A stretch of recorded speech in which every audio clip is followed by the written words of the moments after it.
Cantik tapi kejam, inilah selir Wu Zetian, selingkuhi putra kaisar demi tahta.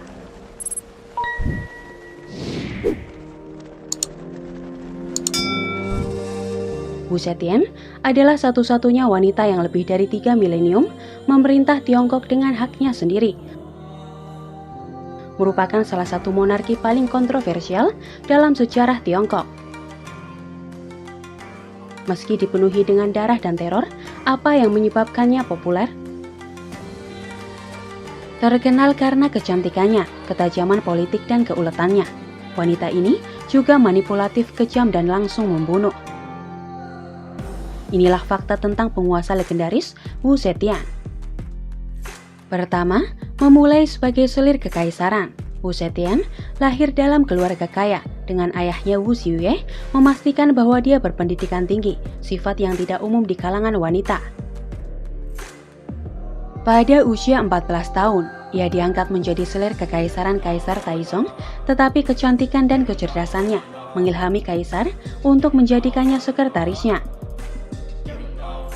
Sebagai selir, dia melakukan hubungan seksual dengan kaisar, selain menjabat sebagai sekretarisnya, bermain musik dan membaca puisi. Kedua, berselingkuh dengan putra kaisar. Ketika Kaisar Taizong masih hidup, Wu berselingkuh dengan putra bungsunya Li Su. Kemudian, ketika Taizong meninggal pada tahun 649, Li menggantikannya sebagai Kaisar Gaozong. Namun, begitu Li Si menjadi kaisar, salah satu hal pertama yang dia lakukan adalah mengirim Wu dan membawanya kembali ke istana, meskipun dia memiliki seorang istri dan selir lainnya. Ketiga, kemungkinan telah membunuh bayinya sendiri. Pada tahun 654, tak lama setelah dia melahirkan seorang putri, bayinya meninggal. Wu menuduh Permaisuri Wang, istri Kaisar Gaozong, yang melakukan pembunuhan tersebut. Cerita rakyat tradisional dan sejarawan percaya Wu mungkin telah membunuh anaknya sendiri untuk menjebak Permaisuri Wang dalam perebutan kekuasaan. Keempat, menggulingkan putranya untuk menjadi permaisuri. Setelah kematian Kaisar Gaozong pada tahun 683, Wu menjadi janda permaisuri dan putranya Li Se naik tahta sebagai Kaisar Songzong.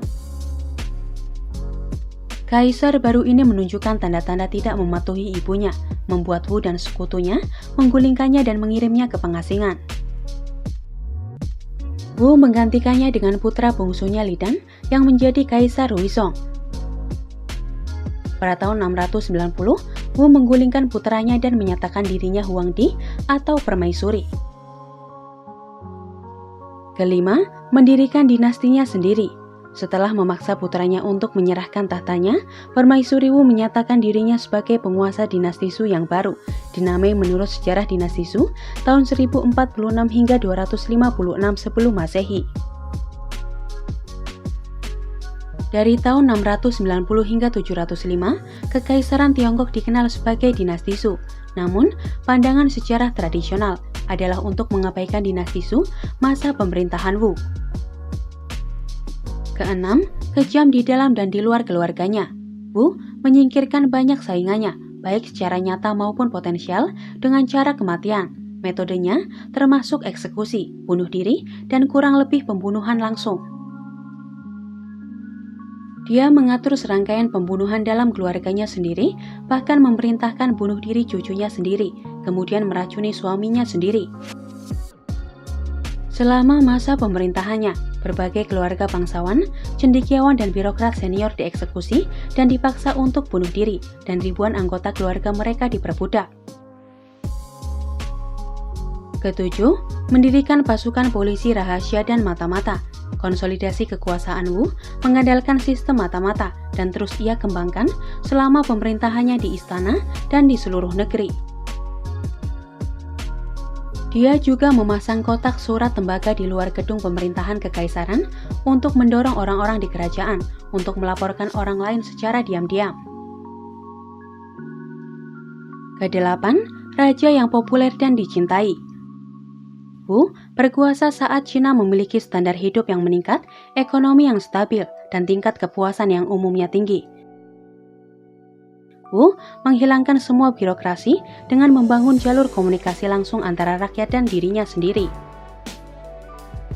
Merekrut rakyat jelata ke layanan pemerintah dan promosi yang mudah, serta kenaikan gaji untuk peringkat rendah. 9. Seorang pemimpin militer yang sukses. Terlepas dari kekejamannya, Wu menggunakan keterampilan militer dan diplomatiknya untuk meningkatkan posisinya. Dia mengejar strategi militer untuk memperluas kekaisaran ke tingkat terjauh di Asia Tengah dan merebut kembali 4 garnisun wilayah barat yang telah jatuh kepada Kekaisaran Tibet pada tahun 670. Dia juga mampu membuka kembali jalur sutra yang kemudian ditutup karena wabah yang menghancurkan pada tahun 682 dan penyerbuan oleh pengembara. 10. Dipaksa turun tahta. Akhir tahun 690-an, kekuasaan Wu mulai tergelincir ketika waktunya hanya sedikit memerintah Cina dan lebih banyak waktu dengan kekasih mudanya.